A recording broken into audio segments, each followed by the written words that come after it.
Bonjour, on se retrouve aujourd'hui pour le tirage trimestriel des Capricornes, donc pour avril, mai et juin. Alors, j'ai décidé de ne pas faire de face cam pour ces tirages trimestriels pour un gain de temps aussi bien pour vous que pour moi. Et donc, je vais vous montrer les jeux que j'ai utilisés tout de même. Pour le tirage d'ordre général, donc j'ai utilisé le tarot des druides. Voilà. Ensuite, pour le tirage d'ordre sentimental, j'ai décidé d'utiliser le tarot des jeunes sorcières.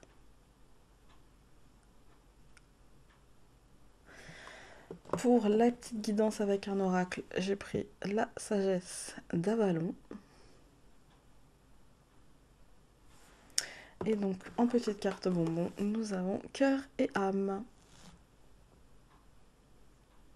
Voilà. Alors, comme d'habitude, donc, en 3 tas, pour un tas pour chaque mois. Et donc, nous allons y aller avec le mois d'avril. Nous avons, pour les Capricornes, le 5 de baguette qui correspond au 5 de bâton, que je vous montre un peu plus. Voilà. Et cette carte, ça va me faire... pour moi, c'est une carte inspirant le combat. Ça va me faire penser au combat, à la lutte, à la dispute, aux trucs pas forcément très importants. Ça peut être très enfantin, ça peut ne pas être grand chose, mais ça peut être aussi une lutte psychologique. Pour moi, d'une manière générale, tout de suite, je pensais, vous savez, à la dispute futile. Voilà, juste pour avoir le dernier mot, juste comme les enfants en fait. Ça va me parler de se sentir peut-être persécuté, de se sentir un petit peu poussé. Vous savez, tu pousses un peu le bouchon trop loin, Maurice, vous voyez. De se sentir un peu perdu, de se sentir un petit peu pourquoi on m'agresse alors que... Enfin, pourquoi on m'agresse, non, pourquoi on me titille, parce que c'est pas vraiment une agression, pourquoi on me titille. On peut avoir une attitude défensive, mais aussi une attitude... c'est peut-être nous-mêmes aussi qui allons... Voilà, hein, c'est peut-être nous-mêmes qui allons un petit... Mais c'est rien de grave, vous voyez, comme le coq n'a pas l'air très enquiquiné de ça, c'est vraiment... Voilà, mais ça peut nous... Ouais, pour le mois d'avril, les Capricornes, vous pouvez être un petit peu impactés par ça. Des chicaneries, vous voyez, des chicaneries. Euh, vous pouvez quand même ressentir un peu de difficulté ou de la frustration. Voilà. En tout cas, le regard des autres est peut-être un petit peu trop important ou irritant, en fait. Et du coup, ouais, vous allez peut-être un peu moins supporter les choses. Mais c'est rien de grave parce que le coq n'est pas dérangé. C'est une bataille peut-être un petit peu d'ego. Ça peut être aussi avec nous-mêmes. Ça peut être aussi avec les autres. Mais franchement, c'est pas grand-chose. Et ça ne prête pas forcément à conséquence. Voilà. Ensuite, donc avec le tirage sentimental, nous avons la roue.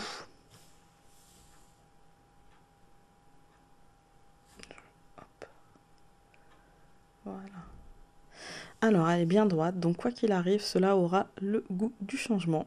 Qu'il soit question de faire un deuil d'une histoire pour avancer ou d'apporter un renouveau à notre couple, cela nous fera avancer. Cela peut être aussi une rencontre pour les célibataires, il y a quelque chose qui bouge.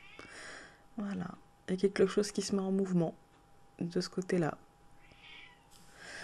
Ensuite, donc, avec l'oracle d'Avalon, nous avons le chevalier du Graal. Alors lui, il nous dit amour romantique, illusion, quête sacrée. Je vous la remontre un petit peu, elle est vraiment très jolie. Et je vais prendre le livret. L'amour romantique et la recherche du sacré constituent l'essentiel de la mission du chevalier du Graal. Il représente l'amalgame de tous les éléments qui forment une vie parfaite grâce à l'union du ciel et de la terre. Il peut aussi signifier l'union de deux amants. Au début d'une relation, tout est parfait. L'un recherche l'amour, à même ce que l'autre lui apporte de précieux, tout en tenant un miroir dans lequel se reflètent la beauté et la perfection. Cela est à la fois vérité et illusion. Lorsque le chevalier du Graal se manifeste, c'est pour vous dire que votre beauté, votre perfection et vos désirs les plus secrets se reflètent peut-être dans le miroir que vous tend celui ou celle qui vous aime. Il y a effectivement de l'amour dans l'air. Peut-être reste le moment de tomber amoureux de vous-même. Si vous résistez, vous risquez de vous attirer en provenance du monde extérieur la confirmation que vous n'êtes pas aimable. L'amour attire l'amour, soyez amour et il viendra vers vous. Petit rappel amical, il n'y a pas de lumière sans ombre, ne vous laissez pas leurrer par l'illusion de la perfection. Si vous acceptez de voir l'ombre tout en demandant la lumière, vous ne serez jamais déçu. Cette carte est un bon augure. Ouais. Au mois d'avril, on est quand même... même si là, ok, dans une énergie, dans le quotidien, peut-être qu'on sera un petit peu...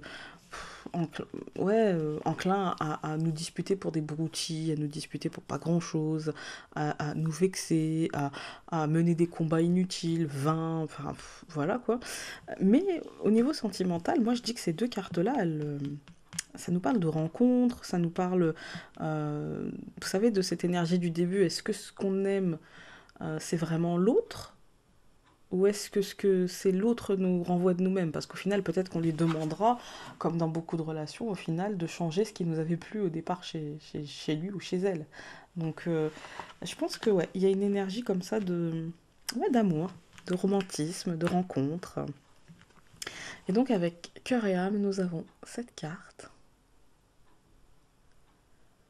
qui nous dit: arrêtez de vous focaliser sur cette situation pendant un moment et mettez-y de la conscience. Fermez les yeux, détendez-vous et lâchez prise. Allez vous promener dans un parc ou faites n'importe quoi pour ne plus y penser. Une solution évidente va apparaître bientôt et tout va s'arranger. Et moi, l'intuition que j'ai, c'est que ces deux cartes-là vont ensemble et que ces deux cartes-là vont ensemble. Vraiment, c'est l'intuition que j'ai. Voilà, pour le mois d'avril, pour les Capricornes. Ensuite, pour le mois de mai, nous avons le 10 de coupe. Alors, je vous la montre. J'aime beaucoup cette carte. Alors, le 10 de coupe, ça va me parler ça va me parler de légèreté, tant recherchée que souhaitée, hein. On peut prier pour cette légèreté comme on peut la rechercher vraiment activement, mais en tout cas c'est un marqueur positif. Cette carte pour moi est un marqueur positif. Et je me dis que finalement la légèreté tant recherchée ou souhaitée est à notre portée en fait, hein. Que voilà, ça y est. C'est à notre portée. Ça me parle de complétude. Donc, qu'est-ce que la complétude? Eh bien, c'est une forme d'accomplissement, mais aussi bien un accomplissement personnel qu'un accomplissement avec l'autre, partagé, vous voyez. Ça me parle d'illumination, de satisfaction, d'équilibre émotionnel, d'une fin de cycle, mais d'une fin heureuse. Ça y est, on a toutes nos coupes, voilà, on est satisfait et on peut enfin profiter, tout simplement. Voilà. Donc, plutôt une bonne énergie pour les Capricornes au mois de mai, une énergie de partage, une énergie d'abondance, une énergie de paix émotionnelle, une énergie d'accomplissement émotionnel qu'on peut partager à l'autre. Voilà, plutôt une bonne énergie. Pour le tirage sentimental, nous avons le 10 de balai qui correspond au 10 d'épée. Alors, cette lame va nous parler de changement, elle nous parle aussi d'amélioration. Si vous pensiez avoir touché le fond, la lumière sera au bout du tunnel. N'exagérez pas la situation, le combat en fait est terminé. Ça y est, d'ailleurs vous voyez l'attitude qu'elle a, euh, elle a plus besoin en fait de son balai, elle n'en a plus besoin. Voilà. Et du coup, pour moi, ouais, ça me fait vraiment penser à ça. Même si elle est un petit peu perturbée, hein, que son balai s'envole sans elle. Voilà, hein, qu'on lui prenne son balai. Mais pour moi, c'est le changement, en fait. Elle en a plus besoin. Et il va falloir qu'elle apprenne à se faire confiance et qu'elle apprenne à voler sans son balai, à voler de ses propres ailes. Ou à changer de balai. Voilà. Mais en tout cas, c'est très positif. Et pour moi, c'est vraiment ça, hein. Peut-être qu'on a la paix d'une manière générale, la satisfaction, etc. Mais parce que il y a ce changement qui arrive, cette amélioration, en fait, cette amélioration qui arrive. Donc, voilà. Ensuite, donc, nous avons avec l'oracle, euh, la sagesse d'Avalon, nous avons la biche. Je cherche mes mots, je suis désolée. La biche nous dit douceur et diplomatie. Je vous montre les mots-clés. Hop. C'est très joli. On va aller voir le livret. Lorsque la biche vient à votre rencontre, c'est pour vous rappeler de procéder avec délicatesse, car les circonstances vous obligent à la prudence et à la diplomatie, deux qualités qui contribuent à sa force. Faites les vôtres et vous pourrez continuer d'avancer sans crainte. Il est important de faire également preuve de douceur avec vous-même, car vous entrez peut-être dans une période où vous avez l'impression de marcher sur des œufs, à moins que vous ne veniez tout juste de sortir d'une mauvaise passe. Mêlez votre propre énergie à celle de la biche, qui est faite de douceur et de diplomatie. Avancez doucement et le chemin sera sans embûches. Rappelez-vous bien ceci. Il ne faut jamais prendre la douceur pour de la faiblesse. Cela s'applique aussi bien à vous qu'aux autres. Ça correspond un petit peu avec les énergies de positivité, de légèreté, de douceur, et puis ce changement, cette fin de cycle, et puis cette satisfaction, voilà, ça correspond un petit peu. Ensuite, avec cœur et âme, nous avons cette carte-ci.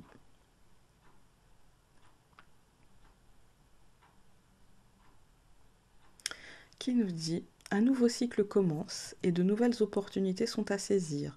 Vous allez vivre une période de chance et de prospérité où tout ce qui vous semblait impossible est désormais possible. Les portes qui étaient fermées sont à présent ouvertes, votre monde est rempli de lumière. Ben voilà. Elle a le mot de la fin et elle résume bien pour vous le mois de mai. Voilà. Plutôt un mois de mai assez cool, ça va. On verra si le mois de juin est pareil. Ah, surprise. Donc avec le mois de juin, nous avons... c'est pas tout à fait la même chose. La maison Dieu. Bon. Là c'est la tour, mais dans le tarot de Marseille, c'est la maison Dieu. C'est la lame du chaos, la lame du changement profond, la lame du bouleversement. C'est le temps des remises en question et surtout des remises à plat. De toute façon, il n'y aura pas le choix avec cette carte. Ça me parle de destruction des anciens schémas ou justement de partir d'une ancienne habitation, d'un ancien lieu de travail. Il y a du changement dans l'air, là, mais profond, profond, profond. Ça me parle d'une adaptation rapide qui vous sera demandée, d'un renouveau qui fera suite, mais aussi, si le renouveau fait suite, attention parce que le changement peut être brutal. Alors, dans la vie quotidienne, ça peut me parler justement de se faire licencier, ça peut me parler de trouver d'un seul coup un nouveau boulot, mais du coup dans la précipitation en fait. Ça peut me parler de déménagement précipité, ça peut me parler de changement d'habitation, mais du coup avec un déménagement un petit peu compliqué. Voilà, c'est un changement profond, brutal en fait, positif ou négatif, c'est que ça sera forcément boum, voilà.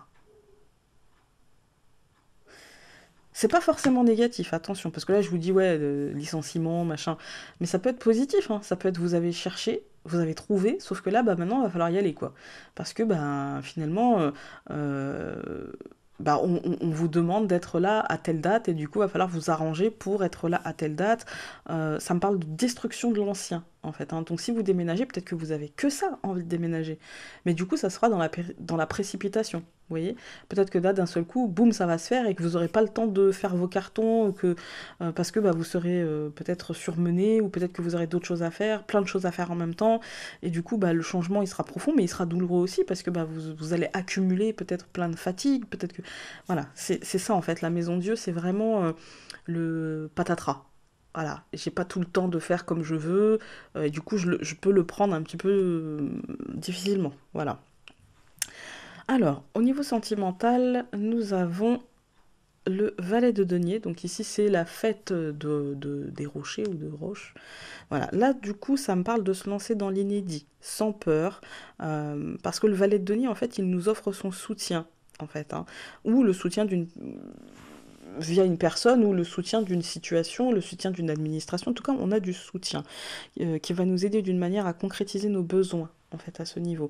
Donc par exemple dans le domaine sentimental, ça peut être une amie qui vous présente quelqu'un, ça peut être de prendre la décision, parce que le valet de denier, c'est aussi tenter sa chance, vous voyez, se lancer. Et du coup, ça peut être aussi je me lance et puis peut-être que je vais sur un site de rencontre, ou peut-être que je sors, je vais dans une association, ou juste je sors avec des potes, voilà. Et peut-être qu'on peut rencontrer quelqu'un et que du coup, cette personne-là, au début, se présentera peut-être comme un ami, comme un pont, comme quelque chose, et puis au final, voilà.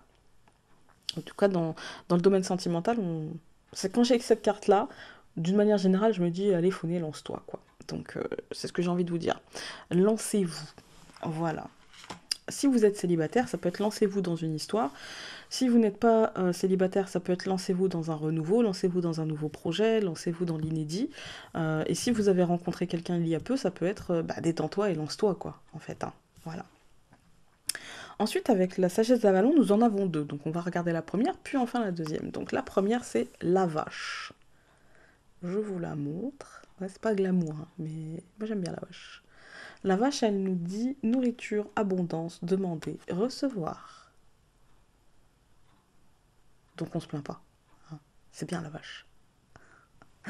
Alors, je vais aller voir le livret. La vache dit prenez mon lait. Je pourrai toujours vous nourrir. Je n'ai qu'à manger l'herbe du dieu déesse pour vous faire profiter à mon tour de ma bonne fortune. Lorsque vous me croisez sur votre chemin, sachez que vous ne manquerez jamais de rien. Mais n'oubliez pas de labourer la terre afin que l'herbe y pousse. L'abondance se manifeste grâce à un système universel. Faites votre part et c'est avec joie que je ferai la mienne. Demandez et vous recevrez toutes les bénédictions que j'ai à offrir. La vache vous rappelle qu'il n'y a aucune pénurie de bienfaits dans le monde. Demandez à prendre part à l'abondance infinie et vous obtiendrez tout ce dont vous avez besoin. Bon augure. Mais demandez, faites votre part. Et puis, nous avons moins cool. Quoique, moi j'aime bien, le serpent. Premier réflexe, c'est de me dire le normand. Ben, en fait, non, pas forcément le normand. Voilà. Donc, le serpent nous dit connaissance, guérison. Ben, c'est plutôt cool, en fait. Je vous la montre de plus près. Il est joli, le serpent, là. On va lire ce qu'il nous dit. Le serpent apporte un message de guérison et de connaissance. Peu importe la situation dans laquelle vous êtes en ce moment, sachez qu'elle sert à cela. Le serpent vous rappelle également l'importance de la connaissance. Peut-être auriez-vous intérêt à vous documenter sur la question qui vous préoccupe ou à suivre un cours qui vous aidera à l'élucider. Peut-être devriez-vous chercher de l'aide auprès d'une personne qui en sait plus long que vous sur la question. Adressez-vous au serpent et il vous guidera aisément avec la bonne réponse. Il est un gage de succès dans la mesure où vous portez attention aux signes qu'il vous envoie. Le serpent vous rappelle aussi que vos souffrances sont peut-être causées par des blessures qui ne sont pas encore guéries. C'est le moment de vous en occuper. Peut-être avez-vous besoin de vous reposer, de méditer et de permettre à la connaissance d'affleurer à votre conscience. Il se peut aussi que vous manquiez simplement de sommeil. L'énergie du serpent peut également faire en sorte qu'après une guérison ou une nouvelle expérience, vous soyez amené à changer de peau. Mais ne craignez rien et faites confiance au serpent car il sait combien cette mue est belle et nécessaire. Magnifique. J'adore. Et donc, avec message cœur et âme, nous avons cette très jolie carte qui nous dit « Vous êtes uniquement focalisé sur le négatif alors qu'il existe un côté positif que vous ne voyez pas. En fonction de votre attitude mentale et de vos pensées, les choses semblent être bonnes ou mauvaises, belles ou affreuses. Tout est question de perception. Ce à quoi vous pensez va devenir réalité. Alors soyez positif car derrière le sombre ressenti, il y a tellement d'amour, de lumière et de chance. » Génial. J'adore. Bah, écoutez, hein, demandez et vous recevrez, en fait. Hein. Et même si les choses vont se bousculer, même si la Maison Dieu nous dit, voilà, il y a des gros changements, de gros bouleversements qui peuvent être brutaux, demandez de la douceur et apparemment vous en recevrez, hein, les Capricornes, au mois de juin. Donc, il n'y a pas de souci. Sur ce, je vous embrasse très fort et je vous invite à aller voir donc votre signe lunaire et votre ascendant. On se retrouve bientôt dans une autre vidéo. Salut!